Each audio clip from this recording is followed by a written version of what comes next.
말씀 사도행전 4장 23절에서 31절입니다.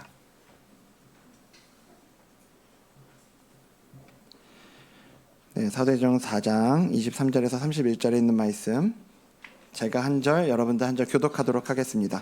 사도들이 노임에 그 동료에게 가서 제사장들과 장로들의 말을 다 알리니 그들이 듣고 한 마음으로 하나님께 소리 높여 이르되 대주제여 천지와 바다와 그 가운데 만물을 지으신 이요 또 주의 종 우리 조상 다윗의 입을 통하여 성령으로 말씀하시기를 어찌하여 열방이 분노하며 족속들이 허사를 경영하였는고 세상의 군왕들이 나서며 관리들이 함께 모여 주와 그의 그리스도를 대적하도다 하신 이로소이다. 과연 헤롯과 본디오 빌라도는 이방인과 이스라엘 백성과 합세하여 하나님께서 기름 부으신 거룩한 종 예수를 거슬러 하나님의 권능과 뜻대로 이루려고 예정하신 그것을 행하려고 이 성에 모였나이다. 주여 이제도 그들의 위협함을 굽어보시옵고 또 종들로 하여금 담대히 하나님의 말씀을 전하게 하여 주시오며 손을 내밀어 병을 낫게 하시옵고 표적과 기사가 거룩한 종 예수의 이름으로 이루어지게 하옵소서 하더라. 함께 읽겠습니다. 빌기를 다함에 모인 곳이 진동하더니 무리가 다 성령이 충만하여 담대히 하나님의 말씀을 전하니라. 아멘. 네, 우리 계속 사도행전 말씀 보고 있는데요. 오늘 우리가 같이 읽은 이 말씀은 우리가 쭉 봐왔던 것처럼 3장에서부터 이야기가 이어지고 있죠. 성전으로 들어가던 베드로와 요한이 그 성전으로 들어가는 문 앞에 그 미문 앞에 앉아 있었던 안진뱅이를 나사렛 예수 그리스도의 이름으로 걷게 하고 그와 함께 성전으로 들어가요. 그런데 이 사람이 40살이 되었는데요. 나면서부터 못 걷던 사람이란 말이에요. 날이면 날마다 그 미문 앞에 사람들이 데려다 주면 하루 종일 구걸하다가 집에 가는 다람쥐 쳇바퀴 도는 것처럼 살던 사람이 바로 이 사람이에요. 아마 거기서 구걸하던 사람이 여러 명 있었을 겁니다. 근데 그 여러 명 중에서도 상당히 고참이지 않았을까 이렇게 좀 생각을 해보는 거죠. 그런 사람이 이제 걷게 돼가지고 성전 안으로 들어온 거예요. 이 성전 안으로 들어왔는데 조금 전에 성전에 들어오면서 한 푼 적선하던 사람부터 해가지고 아침에 들어오는 길에 그를 흘낏 보고 성전에 들어온 사람까지 너나 할 것 없이 이 사람이 일어나가지고 성전에서 하나님 찬양하는 거 보면서 막 몰려들기 시작합니다. 그런 사람들에게 베드로와 요한이 담대하게 선포해요. 뭐라고요? 뭐라고 선포했을까요? 예수님 때문에요. 예수님 때문에. 여러분 지난 한 주간 예수님 때문에 잘 해보셨습니까? 네. 제가 이런 생각이 들어요. 우리 캠페인을 벌리면 어떨까? 하루에 한 번 예수님 때문에 하기. 이런 좋지 않습니까? 네, 동의해 주셔서 감사합니다. 처음에는 뭐 가족들끼리 해보고요. 가족들끼리 이제 익숙해지면 뭐 친구, 다른 사람들에게 해보는 거죠. 우리 모두에게 그 자연스럽게 예수님 때문에라는 말이 나올 수 있을 때까지 계속해서 제가 얘기를 좀 하려고 합니다. 네, 그런 의미에서 우리 옆에 있는 분과 이렇게 인사할까요? 예수님 때문입니다. 네. 네, 여러분 우리가 이 예배의 자리에 나올 수 있는 것 자체가 예수님 때문 아닙니까? 그 은혜로 우리가 이 자리에 있습니다. 그런데요, 그렇게 자연스럽게 예수님 때문이라고 외쳤던 이 베드로와 요한은 바로 그것 때문에 공회에 끌려갑니다. 공회에 끌려가는데 그리고 거기서도 담대히 예수님 때문입니다를 외치죠. 지난주에도 말씀드렸지만 예수님을 십자가에 못 박도록 주도한 게 지금 그들 앞에 있는 공회란 말이에요. 그런데 그 제자들이 이렇게 예수님 때문이라고 당신들이 십자가에 못 박은 예수님이 부활하셨다. 그 예수님이 지금도 살아계셔서 역사하신다. 이렇게 떠들고 다니면 얼마나 불편하겠냐고요. 그 공회가. 그런데 이걸 막을 명분이 없는 겁니다. 지금 그들 눈앞에 그 공회의 눈앞에 그 예수님 때문에 일어나 걷게 된 사람이 너무나 부정할 수 없는 증거로 거기 있잖아요. 그러니까요 결국 이들은 잡았던 사도들을 놓아주면서 이렇게 위협하죠. 이번만 봐주는 거야. 다신 하지 마. 예수님 때문에 하지 마. 위협을 하는 겁니다. 그 예수님의 이름으로 일어난 표적이 너무나 분명한 증거가 되었기 때문에 이게 공회가 할 수 있는 최선이었어요. 하지만 그런 그들의 위협에 대해서 베드로와 요한이 이제 뭐라고 대답하는지를 한번 보죠. 사도행전 4장 19절 20절인데요. 네. 베드로와 요한이 대답하여 이르되 뭐라고 그랬다고요? 하나님 앞에서 너희의 말을 듣는 것이 하나님의 말씀을 듣는 것보다 옳은가 판단하라. 우리는 보고 들은 것을 말하지 아니할 수 없다. 예. 우리는 보고 들은 것을 말하지 않을 수 없다. 할 거야 라고 얘기하는 거죠. 세상에 예수님 끌려갈 때, 예수님이 그 십자가에 못 박히실 때 도망가고 그 앞에서 막 예수님 부인하고 이랬던 겁쟁이들이 오늘 정말 이 사람이 그 사람이 맞나 싶을 정도로 이 담대한 모습을 보여주고 있는 거죠. 자, 그렇게 이 사도들이 풀려났어요. 풀려난 사도들은 교회로 돌아가서 제사장들과 장로들이 자신들을 위협하면서 했던 말들을 다 교회에 들려줍니다. 여러분 생각해 보세요. 이게 우리가 조금만 이 초대교회 상황으로 들어가서 이 상황을요, 지금 생각해 보면 사실 이게 보통 일이 아니에요. 어떻게 보면 오순절 성령 강림 사건 이후에 교회는 지금까지 계속 승승장구 해왔어요. 베드로가 한 번 설교했더니 3,000명이 회심하고요. 또 한 번 설교했더니 5,000명이 믿고, 보세요. 대략 벌써 한 10,000명 가까이 모인 거예요. 한 2번 설교했는데. 그리고 가는 곳마다 기사 표적이 일어나고요. 가지고 있는 성도들이 가지고 있는 것들을 팔아서 다른 이들을 돕는 일들이 활발히 일어났다고 이야기하잖아요. 얼마나 아름다운 공동체로 이 교회가 가고 있냐고요. 그런데 이제 그 흐름에 브레이크가 딱 걸린 거예요. 이때까지는 그 성령의 충만함을 입고 성령이 이끄시는 대로 예수님 때문입니다를 외칠 때 아름다운 열매들만 있었어요. 지금까지는. 지금 처음으로 그 예수님 때문입니다 때문에 어려움이 생긴 거죠. 이제 거기다가 지금 자기들을 위협하는 공회는 실제로 얼마 전에 그냥 말로만 위협하는 게 아니라 실제로 얼마 전에 예수님 십자가에 못 박은 이들이잖아요. 이 막강한 힘을 가진 이들이 자기들을 위협하고 있다고요. 그럼 어떻게 해야 됩니까? 그 위협을 받고 있을 때 교회는 어떻게 해야 됩니까? 조용해야죠. 쥐 죽은 듯이 아무 소리 안 하고 아무것도 안 하고 그렇게 있어야죠. 지금까지야 예수님 때문에 승승장구했으니까 예수님 때문입니다 외치면 막 아름다운 열매들이 막 여기저기 열리니까 그렇게 예수님 때문입니다 하고 다니지만, 이제는 예수님 때문에 외치면 그것 때문에 박해를 당하는 시대가 온 거예요. 그것 때문에 어려움이 되는 이 시대가 됐다고요. 그러니까 여기까지만 이래야 될 거 아니에요? 그런데요, 오늘 그 얘기를 들은 이 교회가 뭐를 하나님께 구하고 있는지를 우리가 보자고요. 자, 29절 보여주세요. 29절을 보면 주여 이제도 그들의 위협함을 굽어 보시옵고, 그 다음 읽어볼까요? 또 종들로 하여금 담대히 하나님의 말씀을 전하게 하여 주시오며. 여러분 여기 잘 보셔야 돼요. 그들의 위협함을 굽어 보시옵고 이제 우리 좀 건져주세요. 이제 우리를 도와주셔서 아무런 해를 받지 않게 해주세요. 이렇게 기도하고 있지 않아요. 오히려 담대히 우리가 지금까지 해오던 대로, 이 교회가 세워지면서 지금까지 해오던 대로 예수님 때문에를 외치게 해주세요. 예수님을 전하게 해주세요 라고 기도하고 있는 거죠. 여러분 기억하십시오. 진짜는 어려울 때 나타납니다.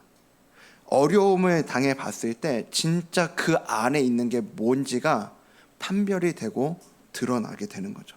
오늘 그들 앞에 놓인 이 어려움 앞에 교회가 가지고 있었던 것이, 그 믿음이 어떤 믿음이었는지가 정확하게 드러나고 있는 거죠. 초대교회가 가지고 있는 믿음은 진짜 믿음이었다는 겁니다. 저는 오늘 이 자리에 있는 저와 여러분의 믿음이 바로 이런 진짜 믿음이 되기를 간절히 소망합니다. 아니 예수님 때문에 좋은 일 겪으면요, 예수님 믿어서 그냥 좋은 일들 있을 때 그때는 그 믿음의 자리에 예수님 때문에를 외치면서 그 자리에 있어 주다가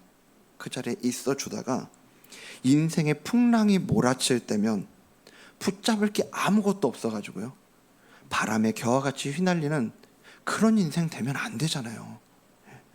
예수님 때문에 좋은 일이 닥칠 때도, 좋은 일이 왔을 때도 당연히 감사함으로 누리지만, 고난과 시험들이 몰려와도 닥쳐와도 그것들 때문에 꺾여버리는 삶이 아니고요, 오히려 물가에 단단히 세워진 나무처럼 담대히 우리의 믿음을 지켜낼 수 있는 그런 저와 여러분 되기를 간절히 축복합니다. 그럼 초대교회는 어떻게 그런 믿음, 지금 어떻게 이런 담대함을, 믿음의 담대함을 가지고 지금 이렇게 지낼 수 있냐고요. 오늘 이 본문이 보여주는 이 초대교회의 기도를 우리가 같이 살펴보면서 그 이유를, 오늘 그들이 담대할 수 있었던 이유를 두 가지로 같이 보려고 합니다. 자, 첫 번째는요. 자, 1번 같이 읽어볼까요? 시작. 믿음의 대상을 분명히 알기. 뭐를 분명히 안다고요? 믿음의 대상이요. 초대교회는 이 어려운 일이 닥쳤을 때 무엇보다 먼저 전략회의부터 안 해요. 먼저 기도부터 합니다. 근데 어떻게 그 기도를 시작하고 있는지 우리 보죠. 사도행전 4장 24절인데요. 자, 그들이 듣고 한 마음으로 하나님께 소리를 높여 이르되 뭐라고요?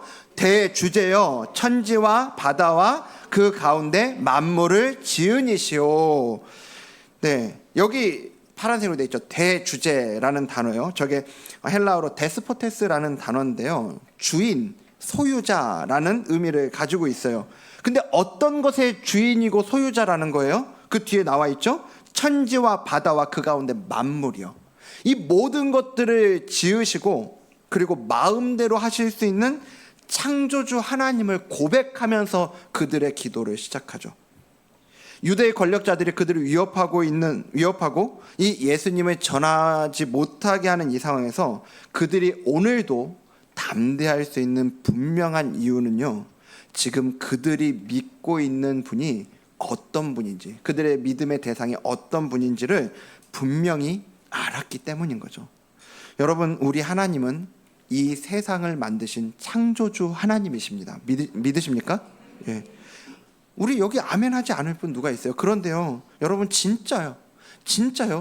지금 우리가 믿고 있는 하나님이 이 세상을 만드셨을 뿐 아니라 지금도 살아 계셔서 우리의 모든 삶을 그분의 뜻대로 하실 수 있는 분이라는 거예요. 이 세상 천지 만물을 그분의 뜻대로 하실 수 있는 분이라고 진짜로 믿으세요?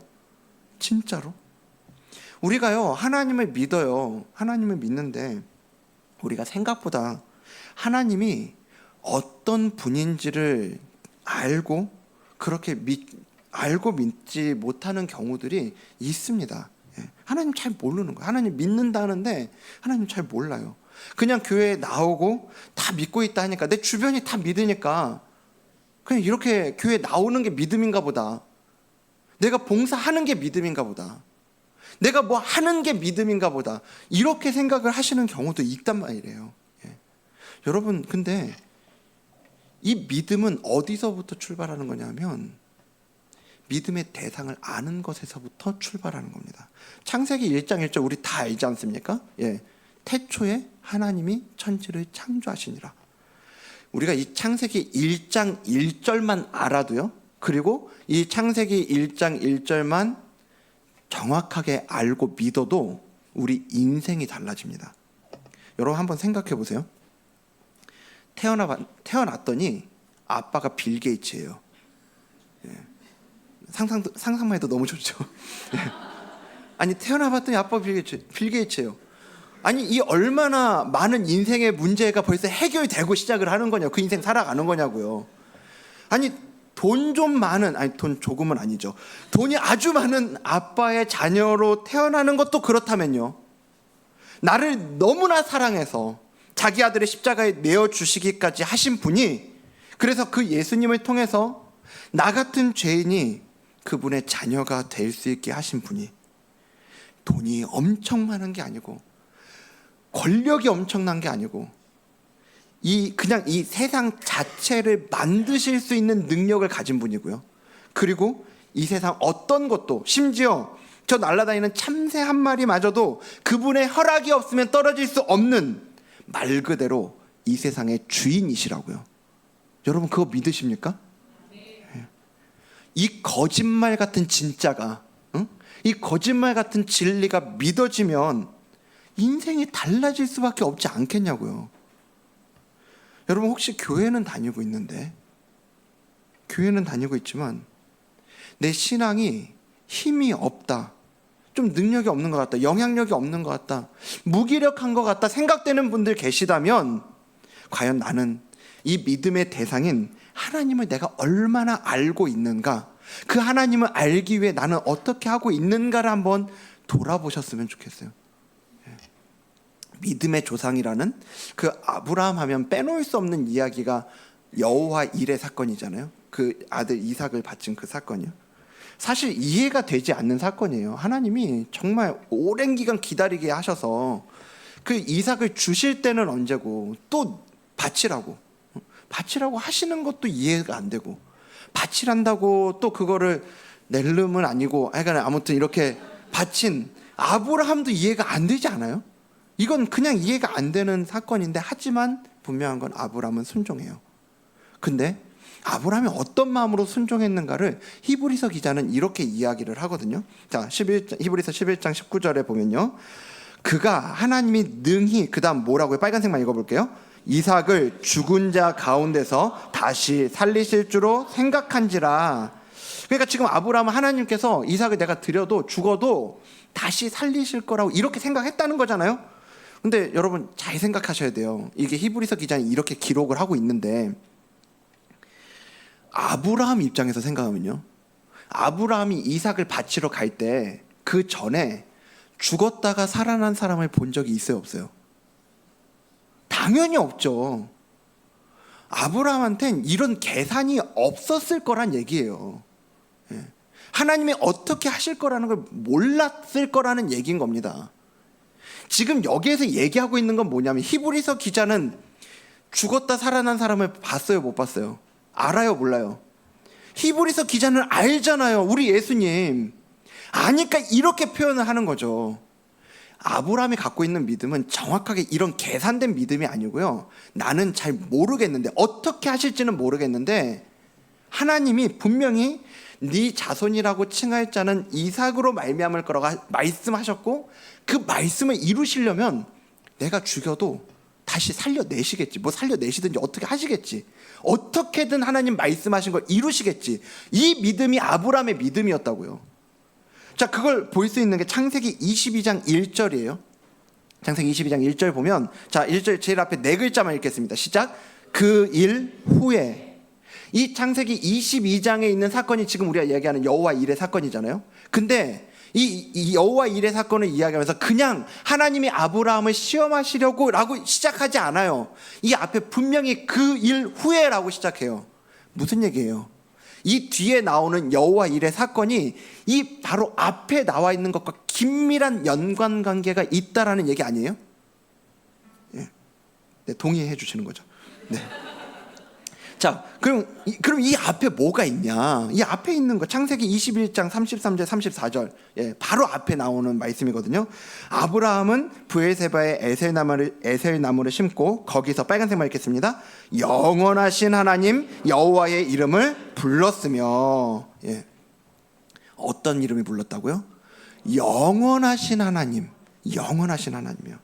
여러분, 인간은 영원하지 않죠. 우리는 영원하지 않습니다. 우리는 시작한 날이 분명하고 끝나는 날도 분명해요. 그리고 그 시간을, 이 짧은 시간을 살아가면서도 우리가 항상 살 수 있는 건 현재만 살죠. 과거와 미래는 우리가 살고 있지 않아요. 현재만 살죠, 항상. 너무나 한계가 분명한 인간이라고요. 영원이라고 하는 개념 자체가 인간에게는 있을 수 없는 개념이에요, 사실은. 그런데 아브라함은 지금 영원하신 하나님 여호와 이름을 불렀대요. 무슨 말이냐면, 그러니까 하나님은 내가 이해할 수 없지만, 내가 가늠할 수는 없지만, 하나님은 내 이해와 이 경계를 넘어서시는 하나님이다. 그걸 고백하고 있는 거예요. 내가 계산할 수 있는 하나님이 아니라, 내가 이렇게 하면 이렇게 하시는 분, 이걸 계산할 수 있는 분 아니고, 하나님은 나의 생각을 뛰어넘는 그런 분이라고 고백하고 있는 거죠. 그리고 그 하나님에 대한 고백이, 이 영원하신 하나님 여호와 이름을 부른 이 고백이 결국 아브라함이 이 여호와 일의 사건을 경험하는 출발점이었다라는 거예요. 오늘 하나님을 대주제, 창조주 하나님으로 믿는 고백이 초대교회가 위협의 시기에 담대하게 그들의 사명을 감당하게 했고요, 영원하신 하나님에 대한 고백이 아브라함이 이해가 되지 않는 상황에서도 믿음으로 순종할 수 있게 했어요. 오늘 여러분은 하나님을 어떤 분으로 고백하세요? 아까도 말씀드렸지만 결국 우리 각자의 신앙생활은 거기서부터예요. 거기에서부터. 우리가 무슨 교육을 받았고 어떤 봉사를 하고 얼마나 대단한 것들을 하는가가 아니고요. 우리의 신앙은 하나님이 어떤 분인지를 아는 고백에서부터 출발하는 거라고요. 삶 속에 또 여러 가지 그 경험들을 통해서 그 고백들이 깊어져 가게 하세요. 그리고 우리 인생의 어느 한순간 그 고백을, 그 믿음의 시선을 놓쳐버리면 우리는 또 흔들리고 낙심하게 될 수밖에 없는 거거든요. 여러분, 그래서 진짜 우리 인생의 문제는요, 오늘 나한테 닥친 이 상황이 아니에요. 오늘 지금 이 순간, 내가 옛날에 그때 나 그렇게 믿었어가 아니라 지금 이 순간 하나님을 어떤 분으로 알고 믿는가가 오늘 우리의 삶을 결정짓습니다. 여러분, 그래서 저는 한 주 동안 여러분이 우리 하나님을 좀 많이 묵상하시는 시간을 가지셨으면 좋겠습니다. 큐티를 하시면서요, 또 말씀 암송하시면서, 오늘 또 암송하는 말씀 있잖아요. 여러분, 거기에도 하나님에 대한 말씀이 있습니다. 하나님께 나아가는 자는 이 믿음을 가지고 나아가야 된다라는 얘기를 하고 있어요. 여러분, 좀 암송하시면서 그 하나님을 많이 묵상하시고, 그 하나님이 여러분의 하나님이시라는 걸 믿는 자리로, 그 믿음을 고백하는 자리로, 그래서 그 믿음 때문에 담대하게 하루하루를 살아갈 수 있는 저와 여러분 되기를 주님 이름으로 축복합니다. 네, 두 번째는요. 두 번째 2번 같이 읽겠습니다. 시작. 네, 말씀의 렌즈로 상황을 보는 거예요. 믿음의 대상인 하나님을 대주제로 고백하면서 기도를 시작한 이들은 곧 이어서 이렇게 기도합니다. 자, 24절에 이어서 25절, 26절을 보면요. 또 주의 종 우리 조상 다윗의 입을 통하여 성령으로 말씀하시기를, 그 다음 빨간색만 읽어볼까요? 어찌하여 열방이 분노하며 족속들이 허사를 경영하였는고, 세상의 군왕들이 나서며 관리들이 함께 모여 주와 그의 그리스도를 대적하도다. 여기 25절 26절은요 시편 2편에 있는 말씀을 인용하고 있는데요, 세상 통치자들이 세상이, 그러니까 통치자들이라는 말은 세상이 다라는 얘기죠. 여호와와 그의 기름 부음 받은 자 메시아를 대적한다는 거예요. 그러니까 오늘 본문 4장 27절에도 보면 헤롯과 빌라도, 이방인들과 이스라엘 백성들이 다 합세해서 그리스도를 대적했다라고 그렇게 나오거든요. 예수님을 대적했다고 나와요. 그러니까 지금 이들은 지금의 상황을, 지금 그들이 위협을 받고 있는 이 상황을요, 우리가 잘 나가고 있다가 갑자기 큰일이 난 이런 상황으로 보지 않는다고요. 지금 이들은 이미 말씀을 통해서 주신 큰 영적인 원리들을 가지고 지금의 상황을 바라보고 있는 거죠. 이 세상은 유일한 구원자로 오신 예수님에 대해서 절대로 호의적이지 않아요. 그래서 예수님을 십자가에 못 박았고요, 이제도 그 예수님을 전하는 교회를 박해하는 거죠. 여러분, 세상에서 성도로 살아가시는 거예요.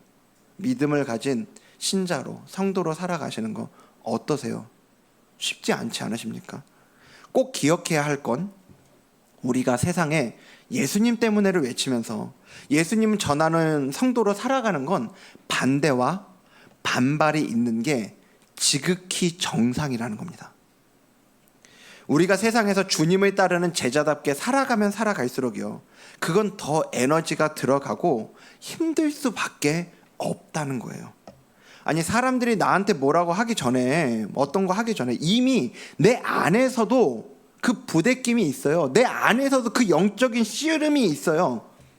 왜냐하면 내 안에도요, 하나님을 대적하고 내 마음대로 살고 싶은 나만의 세상이 있거든요. 그게 대적하고 있는 거예요.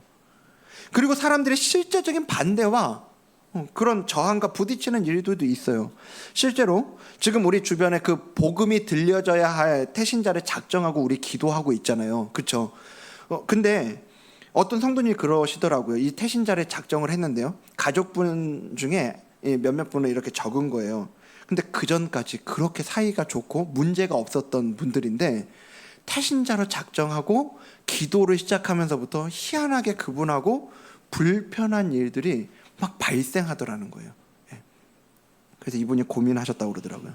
이름을 빼야 되나. 여러분, 이런 일들이 있다니까요. 이게 영적 전쟁인 거예요. 우리가 성도가 된다는 건 그리고 그 영적인 전쟁터에 나간다는 거죠.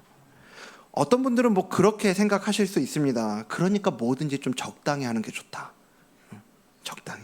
신앙생활도 그렇게까지 튀지 말고 그렇게 어려워질 정도로 세상에 그 정을 받을 만큼까지 하지 말고 적당히 하는 게 좋다. 이런 생각 드는 분이 있을 수 있습니다. 그런데요, 분명한 건 그 영적 전쟁의 자리에 있는 사람만 누릴 수 있는 주님의 위로가 있거든요. 여러분, 그게 뭐냐면 바로 이 말씀의 렌즈가 끼워지는 거예요. 이 영적 전쟁의 자리에 있는 사람이, 여러분, 이 말씀의 렌즈를 낀다라고 하는 게 성경 공부만, 책상에 앉아서 성경 공부만 죽어라 한다고 말씀의 렌즈가 끼워지지 않습니다. 오히려 한 구절이라도 그 말씀대로, 말씀을 알고 그 말씀대로 살아가 보려고 하는 이들이 그 은혜를 누릴 수 있는 거라고요. 내가 머리로만 알던 이 말씀이 내가 그 말씀을 가지고 살아내 보려고 할 때 이게 진짜 진리구나, 이게 진짜 생명이구나, 이 말씀이 진짜 능력이 있구나, 이거를 알게 되는 거예요. 주님의 제자로, 증인으로, 군사로 살아가는 게 절대로 쉬운 건 아닌데요, 그렇게 살아가는 이들에게 이 말씀의 렌즈가 끼워지는 은혜가 있다는 걸 믿으시길 바랍니다. 네. 그래서 오늘 초대교회 성도들이 경험하는 것도 바로 그거예요. 그리고 저는 이 자리에 있는 저와 여러분 모두가 알고 있는 말씀을 가지고 그 말씀대로 살아내려는 씨름의 자리에서, 그 영적 전쟁의 자리에서 우리에게 주시는 이 영적 렌즈가 끼워지고 그 말씀의 렌즈로 상황을 바라보며 담대하게 살아갈 수 있는 저와 여러분 되기를 주님 이름으로 축복합니다. 말씀 마치겠습니다. 여러분, 오늘은 성찬식이 있습니다. 성찬식이 뭐죠? 우리를 위해 자신의 생명을 내어주신 주님의 살과 피를 먹고 마시며 주님을 기념하는 자리죠. 그런데요, 주님이 왜 그렇게 우리를 위해서 자신의 생명을 내어주셨냐고요? 주님이 그 생명을 내어주셔야만 했던 이유가 뭐예요? 뭐냐 하면 창조주 되시는 대주제, 창조주가 되시는 하나님의 자녀로 살 수 있게 하기 위해서 그걸 하셨다는 거예요. 예수님이 그걸 하지 않으셨으면 우리의 신분은, 우리의 처지는 하나님의 대적자로 있는 게 바로 우리의 처지였다고요. 그런데 예수님이 자신의 생명을 내어주심으로 말미암아 이제 우리는 그 예수님을 믿기만 하면, 그 예수님을 믿는 믿음으로 창조주가 되시는 하나님의 자녀로 살아갈 수 있는 특권을 누리는 거죠. 그래서 오늘 이 성찬식은요, 성찬을 통해 이 모든 것이 예수님 때문입니다 라는 그 믿음의 고백을 표현하는 시간이 이 성찬식의 자리예요. 우리를 창조주 하나님의 자녀로 살아갈 수 있게 하신 것에 대해 감사하고, 그 사랑에 감사하고, 하나님을 바라보는 그 믿음을 회복하고 그 믿음이 주는 담대함을 가지는 그런 이 성찬식 자리가 되길 간절히 소망합니다. 그래서 오늘도 내가 주님으로 인해서 어떤 순간에도 우리를 위해 그렇게 고난당하시고 죽으신 그 주님을 생각하면서 나도 주님 그렇게 따르겠습니다. 주님, 내 삶에 어떤 시간들이 있더라도 나는 주님 따를 겁니다. 우리의 마음으로 결단하고 그 믿음의 고백을 드리는 이 시간 되기를 주님 이름으로 축복합니다. 네, 제가 그러면 기도하고 성찬식 진행하도록 하겠습니다.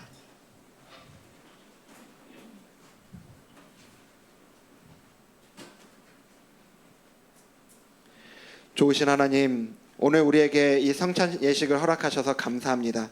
이 성찬 예식을 통해서 정말 우리 안에 있는 믿음이 다시 한번 더 단단해지는 시간이 되게 하시고, 우리로 하여금 주님을 묵상하며 주님께 대한 그 감사가 더욱더 깊어지는 이 시간이 될 수 있도록 은혜를 베풀어 주시옵소서. 무엇보다 우리가 주님의 살과 피를 먹고 마시는 이 자리를 통해서 주님께서 우리를 위해 이루신 그 공로, 우리가 그 공로의 완벽함과 완전함을 기억하며 나아가는 이 자리가 되게 하여 주시옵시고, 그 감격으로 신앙생활하는 우리 모두가 될 수 있도록 역사하여 주시옵소서. 그렇게 일하실 주님 기대하며 예수님 이름으로 기도드립니다. 아멘. 이 성찬 예식은 말씀드린 것처럼 우리 주님께서 잡히시기 전날 밤에 제자들에게 떡을 주시고 잔을 주심으로 자신을 기념하라고 하신 말씀을 우리가 기억하면서 드리는 성찬식입니다. 그리고 우리 주님께서 우리에게 주시는 중요한 은혜의 방편인데요.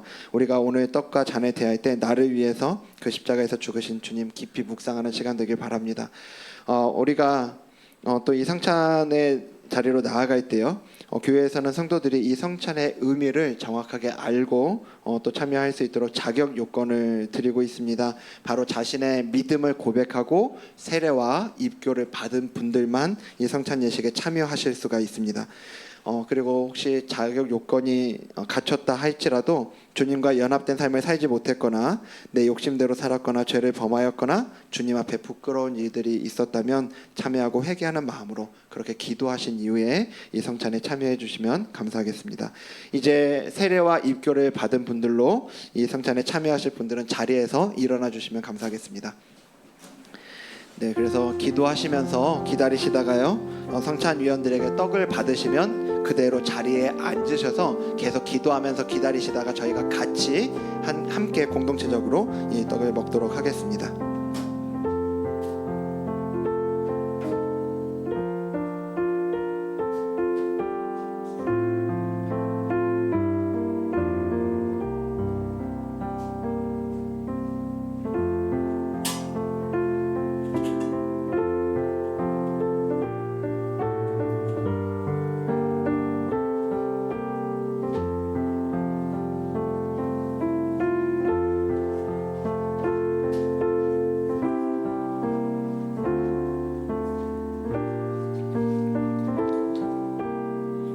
내가 너희에게 전한 것은 주께 받은 것이니 곧 주 예수께서 잡히시던 밤에 떡을 가지사 축사하시고 떼어 이르시되 이것은 너희를 위하는 내 몸이니 이것을 행하여 나를 기념하라 하시고 식후에 또한 그와 같이 잔을 가지시고 이르시되 이 잔은 내 피로 세운 새 언약이니 이것을 행하여 마실 때마다 나를 기념하라 하셨으니 너희가 이 떡을 먹으며 이 잔을 마실 때마다 주의 죽으심을 그가 오실 때까지 전하는 것이니라. 그러므로 누구든지 주의 떡이나 잔을 합당하지 않게 먹고 마시는 자는 주의 몸과 피에 대하여 죄를 짓는 것이니라. 사람이 자기를 살피고 그 후에야 이 떡을 먹고 이 잔을 마실지니.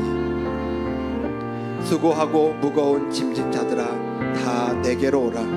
내가 너희를 쉬게 하리라. 나는 마음이 온유하고 겸손하니 나의 멍에를 메고 내게 배우라. 그리하면 너희 마음이 쉼을 얻으리라. 예수께서 이르시되 나의 양식은 나를 보내신 이의 뜻을 행하며 그의 일을 온전히 이루는 이것이니라. 나는 하늘로서 내려온 살아있는 떡이니 사람이 이 떡을 먹으면 영생하리라. 나의 줄 떡은 곧 세상의 생명을 위한 내 살이니라. 썩을 양식을 위하여 일하지 말고 영생하도록 있는 양식을 위하여 하라. 이 양식은 인자가 너희에게 주리니 인자는 아버지 하나님께서 인치신 자니라. 예수께서 이르시되 내가 진실로 진실로 너희에게 이르노니 모세가 너희에게 하늘로부터 떡을 준 것이 아니라 내 아버지께서 너희에게 하늘로부터 참떡을 주시나니 하나님의 떡은 하늘에서 내려 세상에 생명을 주는 것이니라.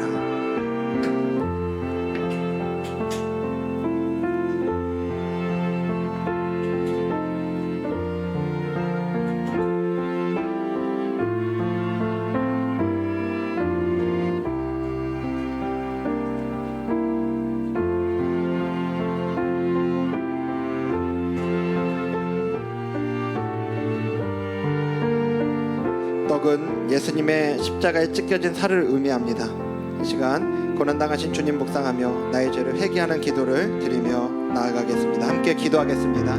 살아계신 하나님, 이 시간 우리의 연약함들, 하나님도 지난 한 주간에 살아온 우리의 삶 가운데 우리가 부족했던 부분들을 주님 앞에 고백하며 나아갑니다.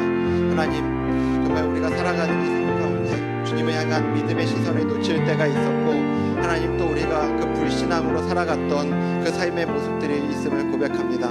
하지만 주님, 오늘 이 시간 다시 한번 주님 앞으로 나아와 주님 우리를 위해 모든 것을 이루신 그 주님을 의지하는 자리로 나오게 하셨사오니 주님 이 시간이 그 주님 앞에 주님이 다 이루신 공로에 의지하여 우리의 죄악들을 주님 앞에 자백하며 나아가게 은혜를 베풀어 주시옵소서.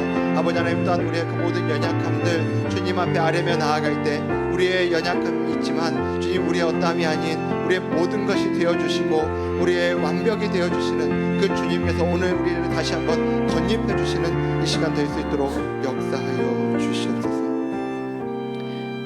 하나님 아버지, 이 시간에 주님의 떡을 대합니다. 이 떡을 먹을 때 주님께서 나를 위해 죽으신 것을 기억하는 귀한 시간이 되게 하여 주시옵소서.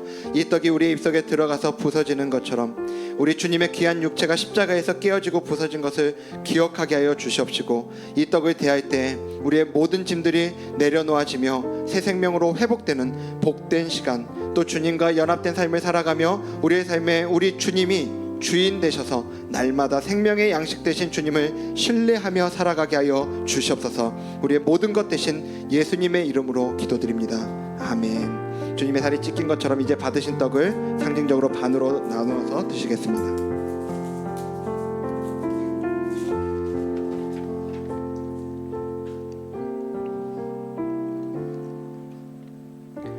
식후에 또한 그와 같이 잔을 가지시고 이르시되, 이 잔은 내 피로 세운 새 언약이니 이것을 행하여 마실 때마다 나를 기념하라 하셨으니, 너희가 이 떡을 먹으며 이 잔을 마실 때마다 주의 죽으심을 그가 오실 때까지 전하는 것이니라. 이제 잔을 받기 위해 방금 떡을 받으신 분들은 다시 한번 자리에서 일어나 주시기 바랍니다. 마찬가지로 기도하시면서 기다리시다가 잔을 받으신 다음에는 자리에 앉으셔서 기도하시면서 기다리시면 되겠습니다.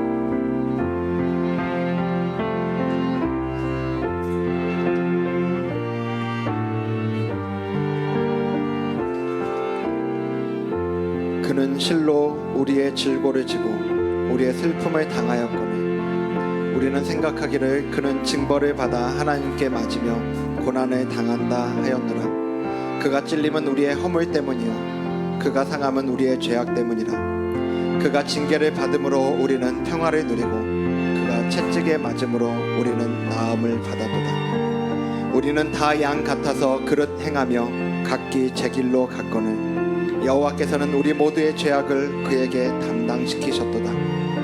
그가 곤욕을 당하여 괴로울 때에도 그의 입을 열지 아니하였으며 마치 도수장으로 끌려가는 어린 양과 털 깎는 자 앞에 잠잠한 양같이 그의 입을 열지 아니하였도다. 그는 곤욕과 신문을 당하고 끌려갔으나 그 세대 중에 누가 생각하기를 그가 살아있는 자들의 땅에서 끊어짐은 마땅히 형벌받을 내 백성의 허물 때문이라 하였으리요. 그런즉 이 일에 대하여 우리가 무슨 말 하리요? 만일 하나님이 우리를 위하시면 누가 우리를 대적하리요? 자기 아들을 아끼지 아니하시고 우리 모든 사람을 위하여 내주시니까 어찌 그 아들과 함께 모든 것을 우리에게 주시지 아니하겠느냐? 누가 능히 하나님께서 택하신 자들을 고발하리요? 의롭다 하신 이는 하나님이시니 누가 정죄하리요? 죽으실 뿐 아니라 다시 살아나신 이는 그리스도 예수시니 그는 하나님 우편에 계신 자여 우리를 위하여 간구하시는 자시니라. 누가 우리를 그리스도의 사랑에서 끊으리요? 환난이나 곤고나 박해나 기근이나 적신이나 위험이나 칼이랴. 기록된 바 우리가 종일 주를 위하여 죽임을 당하게 되며 도살당할 양같이 여김을 받았나이다 함과 같으니라. 그러나 이 모든 일에 우리를 사랑하시는 이로 말미암아 우리가 넉넉히 이기느니라. 내가 확신하노니 사망이나 생명이나 천사들이나 권세자들이나 현재일이나 장래일이나 능력이나 높음이나 깊음이나 다른 어떤 피조물이라도 우리를 우리 주 그리스도 예수 안에 있는 하나님의 사랑에서 끊을 수 없으리라. 그러므로 예수께서 그들에게 이르시되 내가 진실로 진실로 너희에게 이르노니 아들이 아버지께서 하시는 일을 보지 않고는 아무것도 스스로 할 수 없나니 아버지께서 행하시는 그것을 아들도 그와 같이 행하느니라.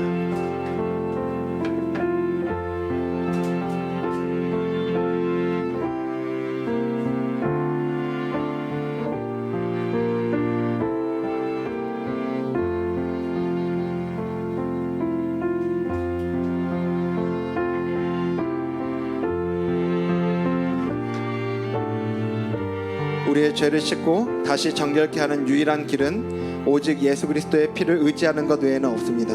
이 시간 십자가의 보혈을 의지하며 세상을 이기는 은혜 주시기를 간구하며 함께 기도하며 나아가도록 하겠습니다. 기도하겠습니다.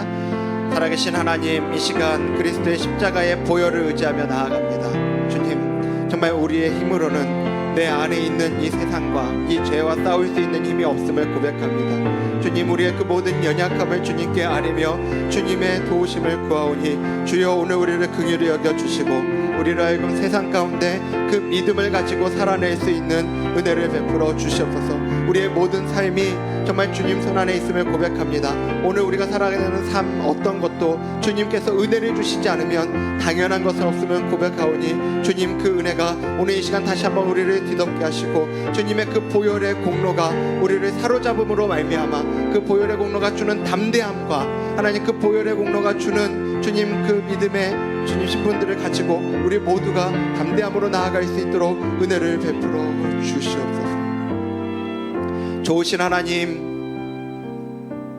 우리가 아직 죄인 되었을 때 우리를 위하여 그 아들을 보내주시고 그 아들이 십자가에 죽으심으로 우리에 대한 그 하나님의 사랑을 확증하게 하셔서 감사합니다.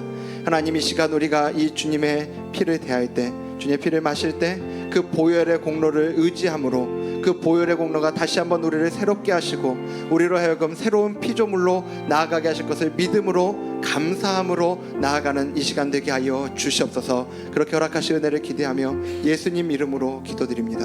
아멘. 이제 함께 받으신 잔을 함께 마시도록 하겠습니다.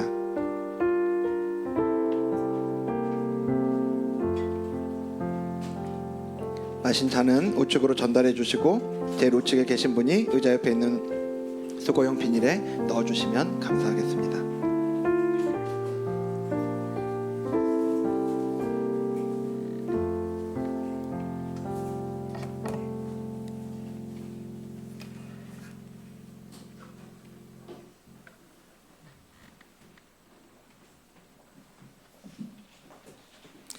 네, 이제 우리 다 함께 찬양하도록 하겠습니다. 오늘 우리가 또 들은 말씀을 기억하면서 우리의 삶 가운데 정말 우리가 믿음의 대상이 되시는 하나님이 어떠한 분이신가를 우리가 좀 묵상하면서 같이 고백하며 나아가기 원하는데요. 우리 비준비하시니 함께 찬양하며 나아가도록 하겠습니다. 함께 고백합니다. 우리 주는 위대하며 우리 주는 위대하며 능력이 많으시도다. 능력이 많으시도다. 그의 지혜에 무궁하며 그의 지혜에 무궁하며 인자는 영원하도다. 인자는 영원하도다. 상한 자들 고치시며 상한 자를 고치시며 상처를 싸매시도다. 상처를 싸매시도다. 별들의 수를 세시며 이름을 붙이셨도다. 그가 구름으로 하늘을 덮으시며 땅을 위하여 준비하시니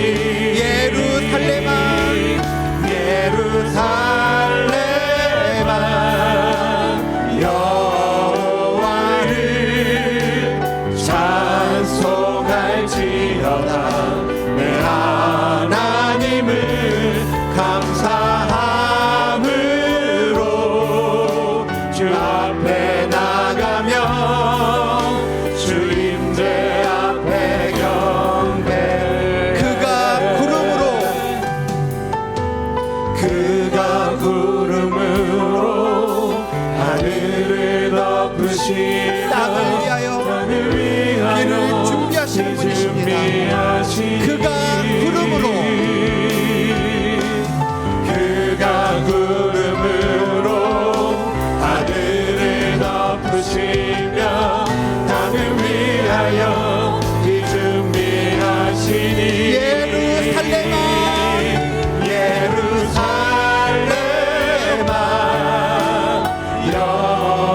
여호와를 찬송할지어다. 내 하나님을 감사함으로 주 앞에 나가며 주 임재 앞에 경배. 우리의 영혼의 선포합니다. 예루살렘아 예루살렘아 여호와를 찬송할지어다. 내 하나님을 감사함으로 그 앞에 나가며 주 임재 앞에 경배. 우리 마지막으로 예루살렘아 두 손 들고 찬양합니다. 여호와를 찬송할지어다. 내 하나님을 감사함으로 주 앞에 나가며 주 임재 앞에 경배. 우리 정말 마지막으로 찬양합니다. 예루살렘아 예루살렘아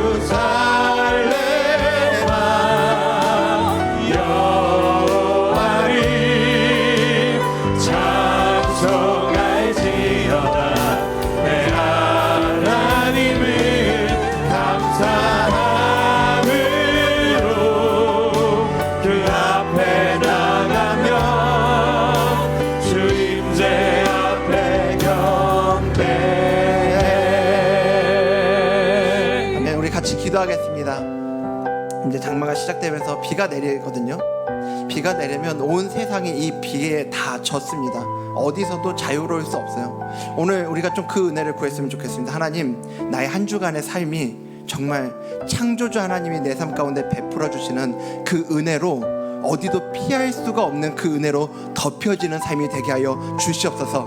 그래서 그 믿음 때문에 오늘 하루도 우리가 담대하게 살아가는 우리 모두가 되게 달라고, 우리의 상황에 기죽지 말고 우리의 상황에 위축되지 아니하고 우리의 삶 가운데 함께 하시는 하나님, 그 아들을 내어주시기까지 우리를 사랑하신 창조주 하나님을 우리가 기억하며 담대함으로 살아가는 우리 되게 해달라고 그 은혜 구하면서 함께 기도하며 나아가도록 하겠습니다. 살아계신